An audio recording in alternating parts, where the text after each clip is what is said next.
sige. Awit. Di ba't sadyang may kapwa ang sarili, dapat kainan ng pagsisilbi.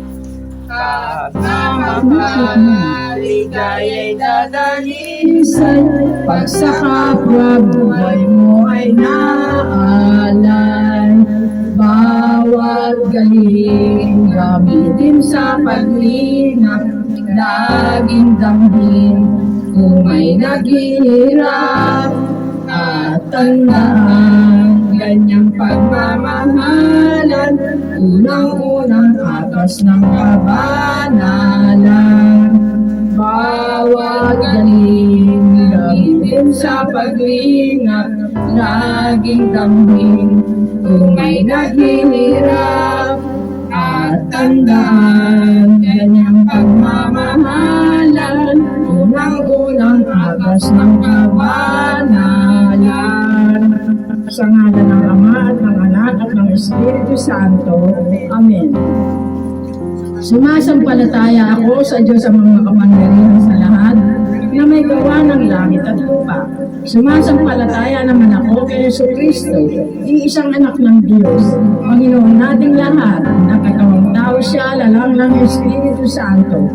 Pinanganak ni Santa Maria Virgen, pinagkakasakit ni Poncio Pilato, itinako sa krus, namatay, inilibing, nanaog sa kinaroroonan ng mga yumaw, nang may ikatlong araw na buhay na magiging, umakyat sa langit, naluklog sa kanan ng Diyos ang mga kapangyarihan sa lahat. Doon magmumulang pariritong maghuhukom sa mga bubuhay at mga matay na tao. Sumasampalataya naman ako sa Diyos Espiritu Santo, sa banal na simbahang Katolika, sa kasamahan ng mga banal, sa kapatawaran ng mga kasalanan, sa pagkabuhay na magmuli ng namatay na tao, at sa buhay na walang hanggan. Amen.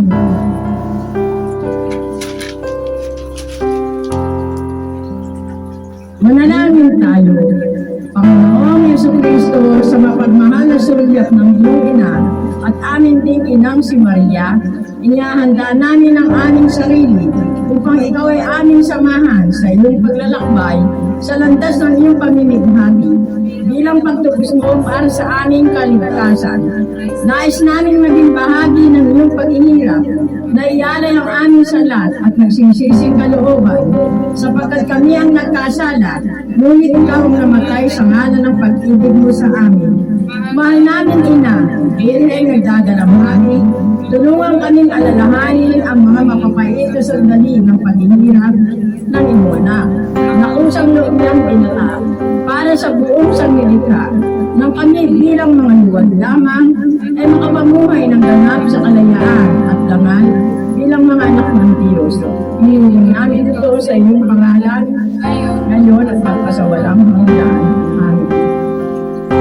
Unang istasyon, ang muling hapunan.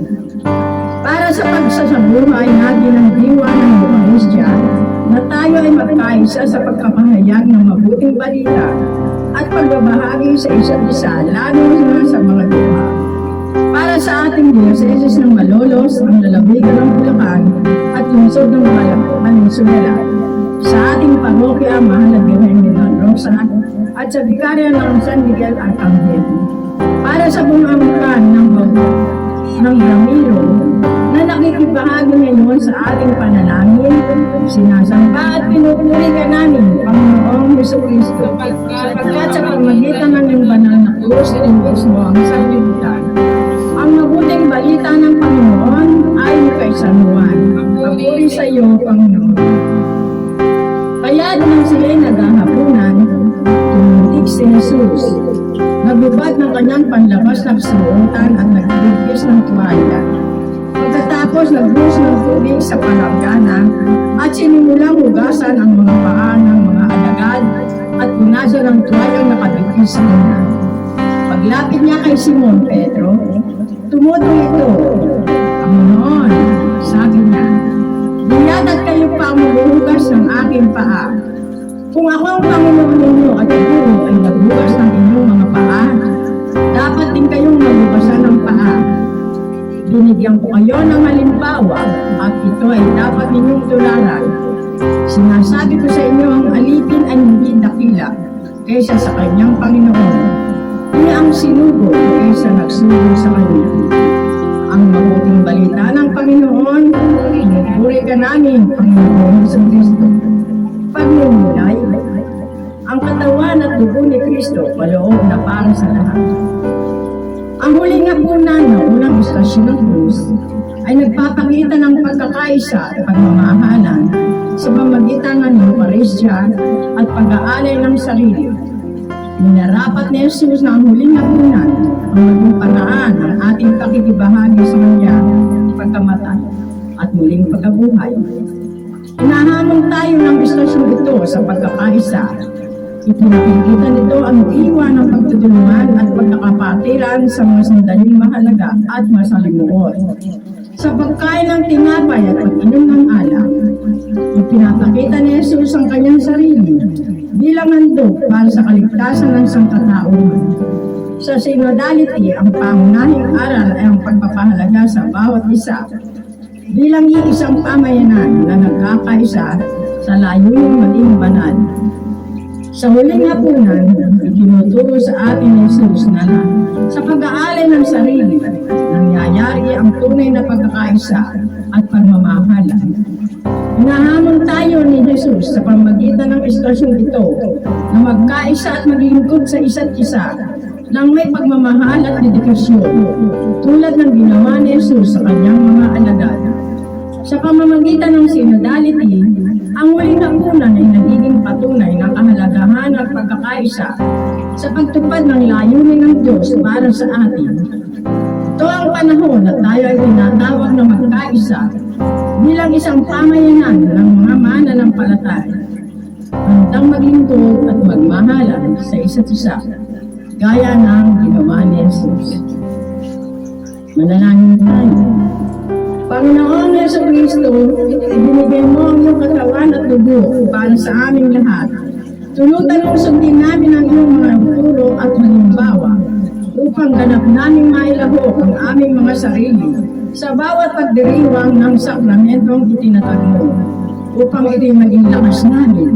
Pauwiin mo rin ang mga kasalanan at maling sistema ng aming lipunan upang tunay kaming maging iglesia. Pagtitipon ng mga magkakapatid na walang ibinubuo at pinababayaan, buong puso namin itong isinasamo sa iyong ngalan. Amen. Ang unang misteryo sa tuwa, ang pagpapahayag ng anghel sa Birheng Maria. Ang manangin sumasalangit ka sa mahinang ngalan mo, mapasaan ng kaharian mo, sundin ang loob mo dito sa lupa ng sa langit. Bigyan kami ngayon ang aming kakanin sa araw-araw at patawarin kami sa aming mga sala para ng pagpapatawad namin sa nagkakasala sa amin. At huwag kami ipahitulad sa tukso, diyan kami sa lahat ng masama. Amen. Abagin mo Maria, napupuno ka ng grasya, ang Panginoon Diyos ay sumasa iyo.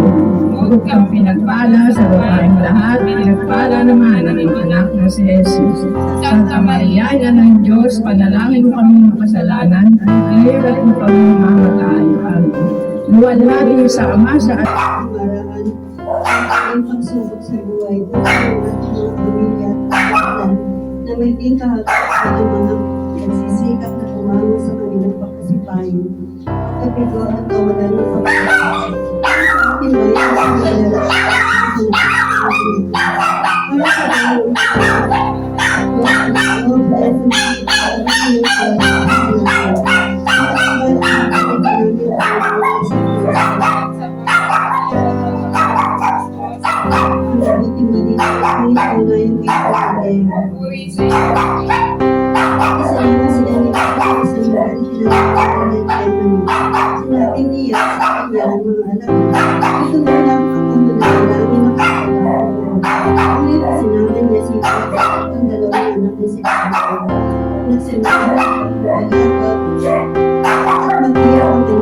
para sa sinabi niya sa kanila, "Ikaw tigil ng mga pagkakataon pagkalayo ng kaunti ng pati ang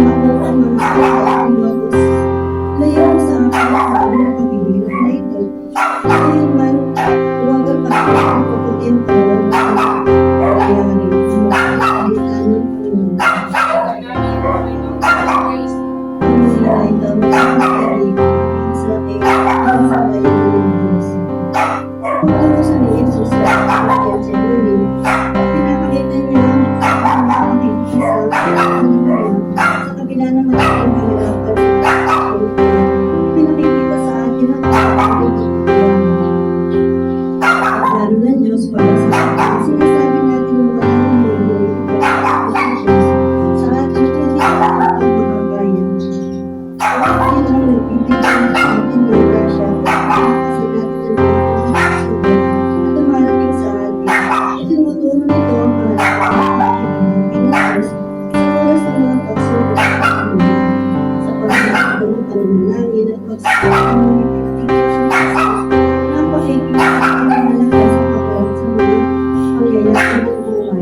ang pagninilay sa Diyos, pinagpapalaran sa pagtutuloy ng pagkakaroon sa sunod na nangyayari sa amin. Kaya pinanagalan tayo ng istasyon ito sa makikisa sa pagturusan ng ating kapwa. Natawagan tayo ng makikisa at pagpapuyod ng pagtutulungan para sa pangalan ng bawat isa. Sa pagturusan ni Jesus, natututunan natin sa pamamagitan ng pagkakaisa at panalangin, mas nagiging malakas at matatag tayo sa harap ng Panginoon. Ang sinalahan ay pinagdiriwang ng simbahan, pinagdiriwang ito sa kahalagaan, tutulungan at pagkakaan ng panalangin para sa isa't isa. Sa pagtutunan ito, tayo ay tinutulak na maging mas makapagtalaga at magkaroon ng pag-unawa sa isa ng iba. Sa pagdurusan ni Jesus, pinapakita niya na ang pagkakaisa na plano ng Diyos at pagkakaisa sa sambayanan na nagbubuhan ng pagkakaliwanag sa gitna ng dilim at kahirapan. Manalangin tayo. Panginoon sa Kristo, katulad mo maraming pagkagabag at naghihirap sa ating kalooban. Tulungan mo po kaming manalangin at tiwala sa kalooban ng Diyos bilang isang pamilya. Makita nawa namin ang pagkakaliwanag ng bawat isa sa aming pamilya.